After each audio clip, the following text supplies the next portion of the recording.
De todos os deuses da mitologia nórdica, Loki é conhecido por ser o mais astuto e perspicaz. Suas tramóias geralmente rendem um bocado de problemas aos outros deuses, enquanto ele próprio costuma ser vitorioso dessas trapaças que pratica. Mas até mesmo ele costuma se dar mal em algumas ocasiões. Afinal, quando se tenta engambelar os outros, o resultado às vezes pode ser inesperado. Numa dessas ocasiões, ele quase perdeu a vida e só sobreviveu, bem, porque se humilhou de uma forma que poucos gostariam. Tudo começa num dia de sol em Asgard, o domínio dos deuses Aesir, as grandes divindades guerreiras dos nórdicos. Ocorre que os Aesir haviam entrado em guerra contra os Vanir, deuses da natureza, e como consequência, as muralhas que protegiam Asgard acabaram destruídas. A paz havia sido firmada, mas a ausência de muralhas gerava muita dor de cabeça aos deuses. Sem elas, o seu reino celestial poderia ser facilmente atacado pelos Jotun, gigantes malignos que viviam em mundos inferiores, o que demandava que as divindades montassem constante vigília. Por outro lado, no entanto, ninguém queria empreender a árdua missão de reerguer as defesas de Asgard, de forma que o problema foi sendo postergado. Até que, em certo dia, uma figura um tanto excêntrica chegou em Asgard. Era um senhor franzino, corcunda, com um longo chapéu de palha na cabeça.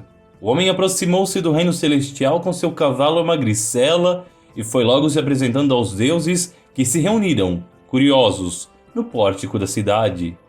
Ó grande Odin, pai de todos, ó grande Freya, a mais bela das deusas, e todos vós imortais. Eu sou Blast, um humilde humano, e ouvi falar do problema que vossas divindades estão enfrentando com os muros mágicos que deveriam proteger Asgard. Ocorre que eu sou o mais excelente pedreiro da minha raça e me proponho a erguer essas muralhas, desde que, no entanto, sejam saciadas 3 condições.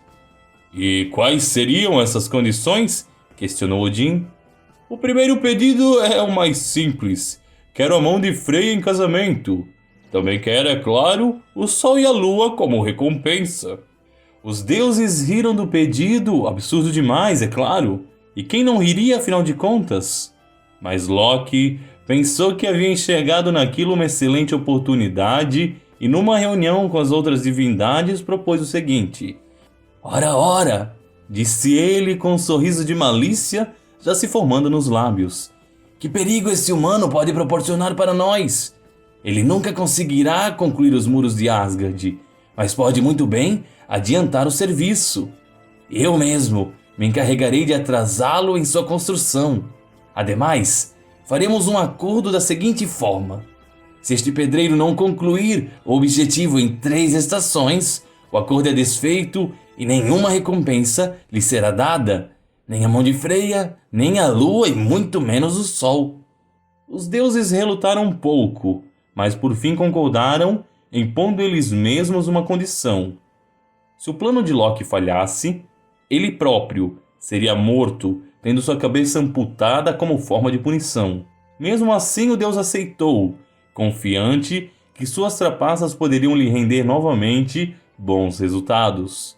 Mas para surpresa de todos, aquele humano adiantou-se rapidamente, de forma que as muralhas ficariam prontas muito antes do combinado.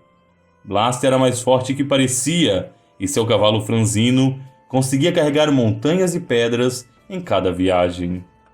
Na medida em que os dias foram passando e que ficou cada vez mais claro que os deuses perderiam a aposta, Loki entrou em desespero. Ele se transformou numa águia para jogar bolotas de barro na cabeça do homem de sua montaria. Tentou se disfarçar como esquilo para roer a corda da sela, mas nada que ele tentasse surtia qualquer efeito. O deus então pensou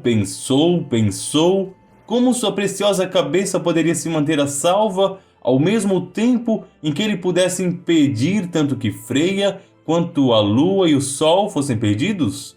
Apenas vinha uma única ideia, mas essa era nojenta demais para ser colocada em prática.